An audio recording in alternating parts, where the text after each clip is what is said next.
စကိုင်းတိုင်းရွှေဘိုမြို့နယ်ညောင်ကိုင်းရွာနေပြည်သူတွေကဧပြီလ4ရက်မွန်းလွဲ12နာရီကျော်မှာကျေးရွာမှာလုံခြုံရေးအတွက်ရောက်ရှိနေတဲ့ရွှေဘိုခရိုင်အမှတ်၄တပ်ရင်းကိုဆန္ဒပြခဲ့ကြတယ်လို့ဒေသခံတွေကပြောပါတယ်။တပ်ရင်းလေးရွာမှာစခန်းချနေစဉ်အတွင်းဒေသခံတွေရဲ့ပစ္စည်းတွေကိုယူဆောင်သွားတဲ့အတွက်ရွာထဲမှာဆက်ပြီးမနေဖို့တရွာလုံးကဆန္ဒပြခဲ့ကြတာလို့ညောင်ကိုင်းရွာဒေသခံဦးဖိုးထူးကပြောပါတယ်။အဲ့ဒီရင်းလေးနဲ့တို့လူရန်သားတို့ဒီပေါ့ကွာရွာရှိတဲ့ပစ္စည်းစက်ပစ္စည်းထော်လာကြီးလက်တို့ရေစုပ်ဆက်ဆိုလာပြမော်တာနောက်ဆုံးကွာတို့ရွာတာဝါတွေကရွာတဝါလုံးမီးတုံးပဲဟာလေးအထိခိုးယူသွားတာကိုဓမြတိုက်ဆောင်မကြည့်တဲ့လူကွာဒါအပြင်ဆန္ဒပြနေချိန်အတွင်းရွှေဘိုခရိုင်အမှတ်၄တပ်ရင်းမှာတပ်ဖွဲ့ဝင်တဦးကဆန္ဒပြပြည်သူတွေကိုတနက်နဲ့ချိန်ရွယ်ပြီးချိန်ချောက်ခဲ့တယ်လို့သူကဆက်ပြောပါတယ်အဲ့ဒီရွှေဘိုခရိုင်ရင်းလေးလို့ခေါ်တဲ့အမီမသိ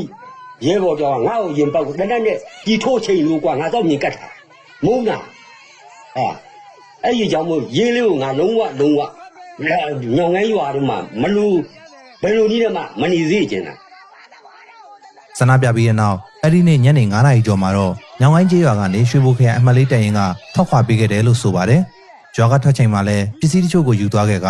အခုလိုတွေလှုပ်ဆောင်နေတဲ့အပေါ်ကြောက်လန့်နေရပြီးဘယ်အဖွဲ့အစည်းကိုအကူအညီတောင်းရမလဲမသိဘူးဖြစ်နေတယ်လို့ညောင်ကိုင်းဒေသခံမဖြူကပြောပါတယ်။ထွက်ခွာပေးပါတယ်။ထွက်ခွာပေးတဲ့ချိန်မှာကျမတို့ညောင်ကိုင်းရွာပိုင်ဆိုင်တဲ့တာဝါတိုင်းကစက်ကြီးကိုလည်းတည်သွားပါတယ်။ကျမတို့ဖြစ်နိုင်အဲ့စက်ကြီးကိုယူချင်ပါတယ်။ကူညီပေးမဲ့အဖွဲ့အစည်းများရှိကျမတို့ကဘယ်အဖွဲ့အစည်းကိုလည်းကူညီတောင်းမှမသိ။ရွာမှာစစ်ကောင်စီကိုလည်းကြောက်ရရင်းလေးကိုလည်းကြောက်ရကျမတို့အတွက်ကာဝ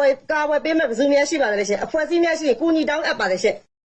အခုလိုညောင်ကိုင်းကျေးရွာသားတွေဆန္ဒပြကြတာနဲ့ပတ်သက်ပြီးရွှေဘိုခရိုင်အမှတ်၄တပ်ရင်းမှာတာဝန်ရှိသူတဦးကိုမြေလက်အတန်ကမေးမြန်းရမှာတော့၎င်းတို့တပ်ရင်းအနေနဲ့လုံထုံးလုံနည်းနဲ့အညီပကဖပအဖတို့နဲ့စနစ်တကျပူးပေါင်းဆောင်ရွက်ထားတဲ့ကိစ္စဖြစ်တာကိုရွာသားတွေကနားလည်မှုလွဲတာပဲဖြစ်လိမ့်မယ်လို့တုံ့ပြန်ပါတယ်။